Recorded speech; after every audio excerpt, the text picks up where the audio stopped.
അസ്സലാമുഅലൈക്കും friends. ഇന്ന് ഞാൻ വന്നിട്ടുള്ളത് ഒരു മക്ലൂബയുടെ റെസിപ്പിയും കൊണ്ടാണ്. സാധാരണ നമ്മൾ ഇറച്ചിയില്ലാണ്ട് മക്ലൂബ റെഡിയാക്കി എടുക്കാറില്ല. ഇത് വെജിറ്റബിൾസ് മാത്രം വെച്ചിട്ടുണ്ടാക്കി എടുത്തിട്ടുള്ള ഒരു മക്ലൂബയാണ്. അതുകൊണ്ട് തന്നെ വെജിറ്റേറിയൻസിനും കഴിക്കാൻ പറ്റുന്ന ഒരു നല്ലൊരു അറേബ്യൻ റൈസാണ്. അപ്പോൾ ഇതെങ്ങനെ ചെയ്യുന്നത് നോക്കിയാലോ. ആദ്യം തന്നെ ചോറുണ്ടാക്കാൻ വേണ്ടി ഒരു പാത്രം അടുപ്പത്ത് വെച്ചിട്ട് അതിലേക്ക് കുറച്ച് ഓയിൽ ഒഴിക്കുന്നുണ്ട്. ഇതിലേക്ക് 2 കഷ്ണം പട്ട, അതുപോലെ 4 ഏലക്ക, ഒരു 4 ഗ്രാമ്പും കൂടെ ഇട്ട് കൊടുക്കുന്നുണ്ട്. ഇതൊന്ന് പൊട്ടി വരുന്ന സമയത്ത് നമുക്കിതിലേക്ക് ഒരു 1.5 ടേബിൾ സ്പൂൺ വെളുത്തുള്ളിയും പച്ചമുളകും കൂടെ ചതച്ചെടുത്തിട്ടുള്ളതാണ്. പച്ചമുളക് നിങ്ങൾക്ക് ഇഷ്ടത്തിനനുസരിച്ച് ചേർത്ത് കൊടുക്കുക. ഒരുപാട് എരിവൊന്നും ഈ അറേബ്യൻ റൈസ് ഒന്നും ഉണ്ടാവാറില്ല കേട്ടോ. നിങ്ങൾക്ക് എരിവ് കൂടുതലായിട്ട് വേണമെന്നുണ്ടെങ്കിൽ കൂടുതലായിട്ട് പച്ചമുളക് ചേർക്കുക. ഇതൊന്ന് മൂത്ത് വരുന്ന സമയത്ത് നമുക്കിതിലേക്ക് ഒരു ഉള്ളി അരിഞ്ഞതും കൂടെ ഇട്ട് കൊടുക്കുക. ഈ ഉള്ളി ഒരുപാട് ബ്രൗൺ കളറാക്കേണ്ട ആവശ്യമില്ല, ചെറുതായിട്ടൊന്ന് വഴറ്റിയെടുത്താൽ മാത്രം മതി. ഇനി നിങ്ങൾക്ക് ഓയിൽ വേണ്ടാന്നുണ്ടെങ്കിൽ ഇത് ബട്ടറിലും നിങ്ങൾക്ക് ഇതുപോലെ വഴറ്റിയെടുക്കാൻ പറ്റും. ഇനി ഇതിലേക്ക് 1.5 ടേബിൾ സ്പൂൺ മന്തി മസാലയാണ് ചേർത്ത് കൊടുക്കുന്നത്, അറേബ്യൻ മസാല. അപ്പോൾ ഇതിൻ്റെ റെസിപ്പി ഞാൻ നേരത്തെ അപ്ലോഡ് ചെയ്തിട്ടുണ്ട്, കാണാത്തവരുണ്ടെങ്കിൽ കണ്ടു നോക്കുക. ഇല്ലെങ്കിൽ നിങ്ങൾ പുറത്തുനിന്ന് റെഡിമെയ്ഡായിട്ട് വാങ്ങിക്കുക. വീട്ടിൽ തന്നെ ചെയ്യുകയാണെങ്കിൽ കുറച്ചും കൂടെ നല്ലതാണ്. മസാലയും കൂടെ ചേർത്തിട്ട് നന്നായിട്ടൊന്ന് വഴറ്റി കൊടുക്കുന്നുണ്ട്. തീ കുറച്ച് വെച്ചിട്ട് വേണം നമ്മളിത് മസാല ചേർത്ത് കൊടുക്കുന്ന സമയത്ത്. ഇനി ഇതിലേക്ക് മാഗി ക്യൂബ്സാണ് ഞാൻ ചേർക്കുന്നത്. ഇത് ഹെൽത്തി അല്ല എന്ന് എല്ലാവർക്കും അറിയാവുന്ന കാര്യം തന്നെയാണ്. പക്ഷെ ഇത് ചേർക്കുമ്പോഴാണ് ശരിക്കും നമുക്ക് ആ ഒരു അറേബ്യൻ റൈസിൻ്റെ നല്ലൊരു ടേസ്റ്റ് കിട്ടുന്നത്. അപ്പോൾ ഞാൻ 2 ക്യൂബ് ഇവിടെ ചേർത്തിട്ടുണ്ട്. നിങ്ങൾക്ക് വേണ്ടാന്നുണ്ടെങ്കിൽ ഈ ഒരു ഇത് ഒഴിവാക്കുക കേട്ടോ. അപ്പോൾ നമ്മളെപ്പോഴൊന്നും ഇതുപോലെ യൂസ് ചെയ്യണില്ലല്ലോ, എപ്പോഴെങ്കിലൊക്കെ യൂസ് ചെയ്യുകയാണെങ്കിൽ അത്ര കുഴപ്പമൊന്നുമില്ല. ഇനി ഇതിലേക്ക് അരിക്ക് ആവശ്യമായിട്ടുള്ള വെള്ളം ചേർത്ത് കൊടുക്കുന്നുണ്ട്. 1 ഗ്ലാസ് അരിക്ക് 1.5 ഗ്ലാസ് വെള്ളം എന്നുള്ള രീതിയിലാണ് ഞാൻ ചേർത്തിട്ടുള്ളത്. ഇനി ഓരോ റൈസിനനുസരിച്ച് വെള്ളത്തിന് വ്യത്യാസം ഉണ്ടാവും. ഇതിലേക്ക് ആവശ്യത്തിനുള്ള ഉപ്പിട്ട് കൊടുക്കുന്നുണ്ട്.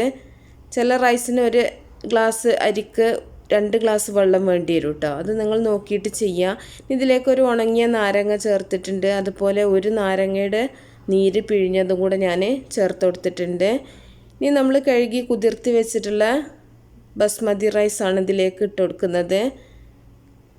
ബസ്മതി റൈസ് അറേബ്യൻ റൈസിന് എടുക്കുന്ന സമയത്ത് യെല്ലോ റൈസാണ് നമ്മൾ എടുക്കുന്നത് കേട്ടോ, വെള്ള റൈസല്ല. അരിയും കൂടെ ഇട്ടിട്ട് നന്നായിട്ടൊന്ന് തിളച്ചിട്ടുണ്ട്. ഈ സമയത്ത് നിങ്ങൾ ഉപ്പൊന്ന് ചെക്ക് ചെയ്യുക, ഉപ്പൊക്കെ പാകത്തിനുണ്ടോ നോക്കുക, ഇല്ലെങ്കിൽ വേണമെങ്കിൽ ഇട്ട് കൊടുക്കുക. അപ്പോൾ ഒന്നും കൂടെ ഇളക്കിയിട്ട് നമുക്ക് ഇതൊന്ന് അടച്ച് വെച്ച് കൊടുക്കാം. നന്നായിട്ട് തിളച്ചിട്ട് ഇളക്കിയതിന് ശേഷം നമ്മൾ അടച്ച് വെക്കുന്ന സമയത്ത് തീ നന്നായിട്ട് കുറച്ച് വെക്കണം, ഇല്ലെങ്കിൽ വെള്ളം പെട്ടെന്ന് തന്നെ വറ്റിപ്പോവും, നമ്മുടെ റൈസ് പാകമായിട്ട് വെന്ത് കിട്ടൂല. അപ്പോൾ അതൊന്ന് ശ്രദ്ധിക്കുക. തീ കുറച്ച് വെച്ചിട്ട് വേണം നമ്മളിനി വേവിക്കാനായിട്ട്. അപ്പോൾ ഇനി ഇത് അവിടെ കിടന്ന് വേവുന്ന സമയം കൊണ്ട് ഇതിലേക്കുള്ള വെജിറ്റബിൾസ് നമുക്കൊന്ന് മസാലയൊക്കെ പുരട്ടി വെക്കാം. അപ്പോൾ ഞാൻ വഴുതനങ്ങ, തക്കാളി, ഉള്ളി, അതുപോലെ ക്യാപ്സിക്കം, ക്യാരറ്റ്, ഉരുളക്കിഴങ്ങ് ഇതാണ് എടുത്തിട്ടുള്ളത്. ഇതിന് പ്രത്യേകിച്ച് അളവൊന്നുമില്ല. അപ്പോൾ നിങ്ങൾക്ക് ഇഷ്ടത്തിനനുസരിച്ച് നിങ്ങൾ എടുക്കുക. ഇതിൽ കുറച്ച് ഉപ്പിട്ട് കൊടുക്കുന്നുണ്ട്. ഉപ്പില്ലാണ്ട് നമ്മൾ ഫ്രൈ ചെയ്യുകയാണെങ്കിൽ ഒരു ടേസ്റ്റും ഉണ്ടാവില്ല കേട്ടോ. ഇനി കുറച്ച് മന്തി മസാലയും കൂടെ ഒന്ന് സ്പ്രെഡ് ചെയ്യുന്നുണ്ട്. വളരെ കുറച്ചാണ് ഞാൻ ചേർക്കുന്നത്, നിങ്ങൾക്ക് വേണമെന്നുണ്ടെങ്കിൽ കൂടുതലായിട്ട് ചേർക്കുക. എന്നിട്ട് നന്നായിട്ടൊന്ന് കൈ വെച്ചിട്ടൊന്ന് മിക്സ് ചെയ്തെടുക്കുന്നുണ്ട്. അപ്പോൾ ഉപ്പും കുറച്ച് മന്തി മസാലയും കൂടെ ചേർത്തിട്ട് നമുക്കിതൊന്ന് ചെറുതായിട്ടൊന്ന് ഫ്രൈ ചെയ്തെടുക്കുക, ഒന്ന് വാട്ടിയെടുക്കുക, അത്രയേ ഉള്ളൂ. ഒരുപാട് മൂപ്പിച്ചെടുക്കേണ്ട ആവശ്യമൊന്നുമില്ല. അപ്പോൾ ഈ സമയം കൊണ്ട് തന്നെ നമ്മുടെ ചോറിൽ ഏകദേശമൊക്കെ വെള്ളം വറ്റി വന്നിട്ടുണ്ട്. നമുക്ക് ഒന്നും കൂടെ ഒന്ന് മിക്സ് ചെയ്തെടുക്കുക. ഒന്നും കൂടെ മിക്സ് ചെയ്തിട്ട് നമുക്ക് വീണ്ടും നമ്മളിത് അടച്ച് വെച്ചിട്ട് വേവിച്ചെടുക്കണം. അപ്പോൾ ഞാൻ ഒന്ന് 2-3 പ്രാവശ്യം ഇളക്കി എടുക്കുന്നതൊന്ന് കാണിച്ചു എന്നുള്ളൂ. അപ്പോൾ ഓരോ റൈസിനനുസരിച്ച് നിങ്ങൾ അതിനനുസരിച്ചുള്ള വെള്ളം ചേർത്ത് കൊടുക്കുക കേട്ടോ. അധികം റൈസിന് 1 ഗ്ലാസ് അരിക്ക് 1.5 ഗ്ലാസ് വെള്ളം ആ ഒരു രീതിയിലാണ്. ചില അരിക്ക് വേവ് കൂടുതലുള്ള അരിക്ക് 1 ഗ്ലാസും 2 ഗ്ലാസ് വേണ്ടി വരും. അപ്പോൾ നമ്മുടെ ചോറ് ഇവിടെ റെഡി ആയിട്ടുണ്ട്. അപ്പോൾ ഈ ഒരു പാകം മതി കേട്ടോ. ഇനി നമ്മളൊന്നുകൂടെ ദം ചെയ്തെടുക്കുന്നത്. അപ്പോൾ ഇത് ചോറ് നമുക്കൊന്ന് തീ ഓഫ് ചെയ്തിട്ട് മാറ്റിയേക്കാം അടുപ്പത്തുനിന്ന്. അപ്പോൾ കറക്റ്റ് വേവായിട്ടുണ്ട്. ഇനി നമ്മൾ അടുപ്പത്ത് വെക്കേണ്ട ആവശ്യമില്ല. ഇനി നമുക്ക് ഇതിലേക്കുള്ള വെജിറ്റബിൾസൊക്കെ ഒന്ന് ഫ്രൈ ആക്കി എടുക്കുക.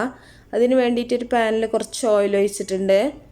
നമുക്ക് ഓരോന്നായിട്ട് ഇങ്ങനെ ഇതുപോലെ ആദ്യം ഉരുളക്കിഴങ്ങ് ഓരോ വെജിറ്റബിൾസും ഓരോന്നായിട്ട് ഇങ്ങനെ ഫ്രൈ ചെയ്തെടുക്കുക. ഇതിൽ ശരിക്കും കുക്കാവേണ്ട ഇത് ഉരുളക്കിഴങ്ങും വഴുതനങ്ങയും മാത്രമേ ഉള്ളൂ കേട്ടോ. മറ്റേതൊക്കെ നമുക്ക് ജസ്റ്റ് ഒന്ന് വാട്ടിയെടുത്താൽ മാത്രം മതി. ഒരു ഭാഗം റെഡിയാവുന്ന സമയത്ത് നമുക്കൊന്ന് തിരിച്ചിട്ട് കൊടുക്കാം. അപ്പം ഞാൻ ഒരുപാട് മൊരിച്ചെടുക്കുന്നൊന്നുമില്ല, ചെറുതായിട്ടൊന്ന് വാട്ടിയെടുക്കുന്നുള്ളൂ. ഇപ്പോൾ ഉരുളക്കിഴങ്ങ് റെഡി ആയിട്ടുണ്ട്, നമുക്കത് കോരി മാറ്റാം. ഇനി നമ്മൾ അതേ ഓയിൽക്ക് തന്നെയാണ് നമ്മൾ അടുത്ത വെജിറ്റബിൾ വഴുതനങ്ങ ഇട്ട് കൊടുക്കുന്നത്. അപ്പോൾ വഴുതങ്ങി നമുക്ക് ഒരു ഭാഗം റെഡിയാവുന്ന സമയത്ത് ഒന്ന് തിരിച്ചിട്ടിട്ട് നമുക്ക് രണ്ട് ഭാഗം ഒന്ന് വാട്ടിയെടുക്കാം. നിങ്ങൾക്ക് ഒരുപാട് ഇത് മൊരിച്ചെടുക്കണമെന്നുണ്ടെങ്കിൽ അതുപോലെ ചെയ്യട്ടോ, അതൊക്കെ നിങ്ങളുടെ ഇഷ്ടത്തിനനുസരിച്ച് ചെയ്താൽ മതി. അപ്പോൾ ചെറുതായിട്ടൊന്ന് വെന്ത് കിട്ടിയാൽ മാത്രം മതി. ഇനി നമ്മളിത് ദം ചെയ്തെടുക്കുന്ന സമയത്ത് ഇത് ശരിക്കും വേവ് കിട്ടോ. ഇനി വെന്തിട്ടില്ല എന്നുണ്ടെങ്കിൽ പിന്നെ വെജിറ്റബിൾസ് ആയതുകൊണ്ട് ഒരുപാട് വേവേണ്ട ആവശ്യമൊന്നുമില്ല, നമുക്ക് കഴിക്കാനുള്ളൊരു വേവായി കിട്ടിയാൽ മതി. ഇതും നമുക്ക് കോരി മാറ്റാം. ഇതേ ഓയിൽ തന്നെയാണ് നമ്മൾ ഈ ഒരു പാനിൽ തന്നെയാണ് നമ്മൾ ബാക്കിയുള്ള ക്യാരറ്റും കൂടെ ഇട്ട് കൊടുക്കുന്നത്. ഇപ്പോൾ ക്യാരറ്റൊക്കെ ജസ്റ്റ് ഒന്ന് ഇട്ടിട്ട് ഒന്നങ്ങോട്ട് ഇളക്കിയിട്ടൊന്ന് കോരിയെടുത്താൽ മതി. ക്യാരറ്റ് നമുക്ക് ആ ഒരു ദം ചെയ്യുന്ന സമയത്ത് ആ ഒരു സ്റ്റീമിൽ കിടന്നിട്ട് തന്നെ ക്യാരറ്റൊക്കെ പെട്ടെന്ന് തന്നെ കുക്കായി കിട്ടും. ഇപ്പോൾ ഒരുപാട് സമയമൊന്നും ഇട്ടിട്ട് നിങ്ങൾ ക്യാരറ്റൊന്നും ഫ്രൈ ചെയ്തെടുക്കേണ്ട ആവശ്യമില്ല, വെറുതെ ടൈം വേസ്റ്റ് ആവും, അത്രയേ ഉള്ളൂ കേട്ടോ. അപ്പോൾ നമ്മൾ വെജിറ്റബിൾസൊക്കെ വളരെ കുറഞ്ഞ സമയം കൊണ്ട് നമുക്കിത് കുക്കാക്കി എടുക്കാൻ പറ്റും. ഇനി ക്യാപ്സിക്കും കൂടെ നമ്മൾ ആ ഒരു പാനിൽ തന്നെ ഒന്ന് ഇട്ടിട്ടൊന്ന് വാട്ടിയെടുക്കുന്നുണ്ട്. ഒരു ഭാഗം ഒന്നാവുന്ന സമയത്ത് ഒന്ന് ഇളക്കിയിട്ട് നമുക്കതുകൊണ്ട് കോരി മാറ്റാം. അപ്പോൾ ക്യാപ്സിക്കൊക്കെ എല്ലാ കളറും കൂടെ ഒക്കെ വേണമെന്നുണ്ടെങ്കിൽ നിങ്ങൾക്ക് അങ്ങനെയൊക്കെ ചെയ്യാം കേട്ടോ, അപ്പോൾ കുറച്ചും കൂടെ നല്ല ഭംഗിയൊക്കെ ഉണ്ടാവും. ഈ തക്കാളി അതുപോലെ തന്നെ തക്കാളിന്ന് ഒരുപാട് സമയം ഒരിക്കലും നിങ്ങൾ ഇടരുത് കേട്ടോ, തക്കാളി കുഴഞ്ഞു പോവും. നമുക്കറിയാലോ തക്കാളി പെട്ടെന്ന് തന്നെ ചൂട് തട്ടിയാൽ തന്നെ കുഴഞ്ഞു പോവും.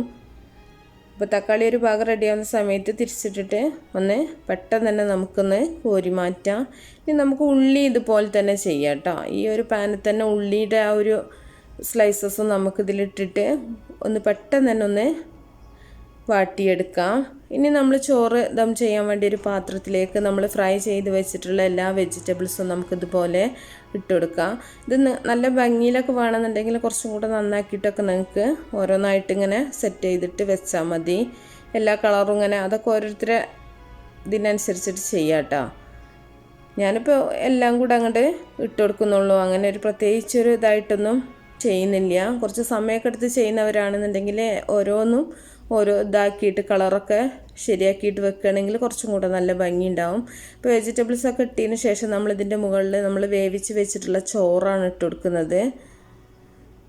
അപ്പോൾ ചോറ് ഒരുപാട് കുക്കാക്കി എടുക്കരുത്, ഇതുപോലെ റൈസൊന്നും ഒട്ടിപ്പിടിക്കാത്ത ഒരു രീതിയിൽ കിട്ടണം. അറേബ്യൻ റൈസ് എപ്പോൾ ചെയ്യുകയാണെങ്കിലും ആ ഒരു റൈസ് പെർഫെക്റ്റ് ആയിട്ട് കിട്ടുമ്പോഴാണ് അതിൻ്റെ ആ ഒരു ഭംഗിയും ടേസ്റ്റും. നന്നായിട്ട് തന്നെ പ്രസ് ചെയ്ത് കൊടുക്കുന്നുണ്ട്.